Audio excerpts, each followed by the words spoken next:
پۆلیسی حەویجە یاوەریمان دەکات و هاتوین بۆ سەربازگەی بەگارە. لێکۆڵینەوەیەکی ڕۆژنامەوانی دەکەین بۆ ساکردنەوەی دەنگۆی بوونی ژمارەیە گۆڕی بە کۆبەڵ.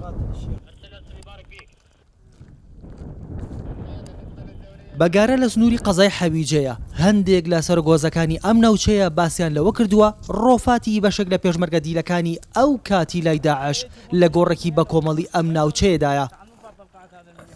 لە ناو سەربازگەی بەگارە ژمارێکی زۆر لەم چاڵانی تایە، وەکو هێز ئەمنەکان ئەڵێن بەشێک لەو تەرمانەی کە لێرە شاردراونەتەوە و لە نەکراونەتە گۆڕی بە کۆمەڵەوە لە ناو ئەم چاڵانن. هێز ئەمنەکان ئەڵێن هاوڵاتی مەدەنی هێزە عێراقیەکان تەنانەت پێشمەرگە دیلەکانیش لە نێو ئەم چاڵانە تەرمەکانیان شاردراوەتەوە.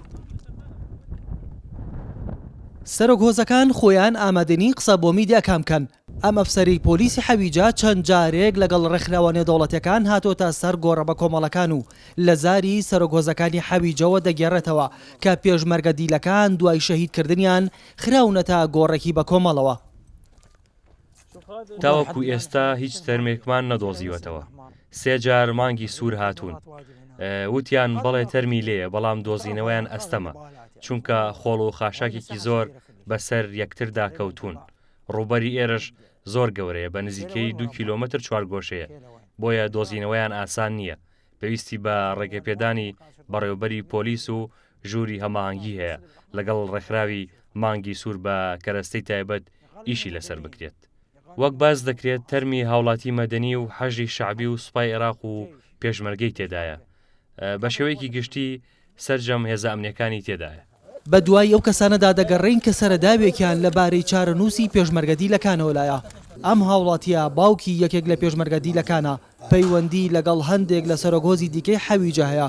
ئەوان قسەیەکی دیکەیان بۆ کردووە و ئومێدیان پێبەخشیوە کە تاوەکو ئەو کاتی داعش لەو ناوچەکەیان بووە پێشمەرگە دیلەکان لە ژیاندا ماون. هەتاکو 2021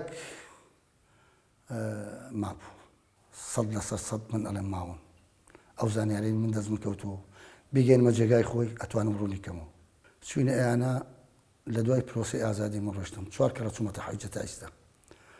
لە دوای پرۆسی مووسڵ کرا و 16 ئۆکتۆبەرەوە بۆ حەویجە ئازاد کرا من بۆ بەیانێکی ڕۆشتم بۆیانە. ڕۆشتمەیانە هیچ نەتیجەیەکمان دەست نەکەوت. زۆر هەوڵماندا گوتیان کاکە پێشمەرگەی ئێوە بەی شێوەی لێرانە شەید نەکراوە. دۆسیەی هەڵدانەوەی ڕۆفاتەکان لە ئەستۆی وەزارەتی تەندروستی عێراق و وەزارەتی شەهیدانی هەرێمی کوردستانە، بەڵام بۆ ئەوانیش ڕوون نییە ئەو گۆڕە بە کۆمەڵانە تەرمی پێشمەرگە دیلەکانی تێدایە یان لە ژیاندا ماون، بەڵام چارەنووسیان نازانن. دەستنیشانکردنی گۆڕێک لەو گۆڕە زۆرەی کە لە سنووری حەویجەیە گۆڕی بە کۆمەڵەیە، دەستنیشانکردنی گۆڕێک کە ئەوە هی پێشمەرگە دیلەکانی ئێمەیە تا ئێستا کەس ئەوەی ینی نەکردووە و من ماوەیەک لەمەوبەر زۆر ئەوە بڵاو بووەوە. ینی لەگە قاید شوڕتەی کەرکووکە لەگەڵ مدیری شوڕتەی حەویجەیە زۆر قسەم کرد، زۆر ئەوەم کرد، وتیانێمە دڵنیانیمان کامەیانە. ینی کەسێک نییە شاید حاڵ بڵێ من پێشمەرگە دیلەکانم بینی ئەلێتە شەهید کراون. لە دوای کۆنتڕۆڵکردنەوەی حەویجە هێزە ئەمنیەکانی عێراق ژمارەیەک گۆڕی بە کۆمەڵیان دۆزیەوە کە تەنها لە ناو سەربازگەی بەگارە زیاتر لە 10 گۆڕی بە کۆمەڵی تێدایە و ژمارەیەک گۆڕی دیکەش لە نێو دارستانی حەویجەدا دۆزراونەتەوە، بەڵام تاوەکو ئێستا پرۆسەی هەڵدانەوەیان دەستی پێ نەکردووە. ڕۆکانجاف، زوومی حەویجە.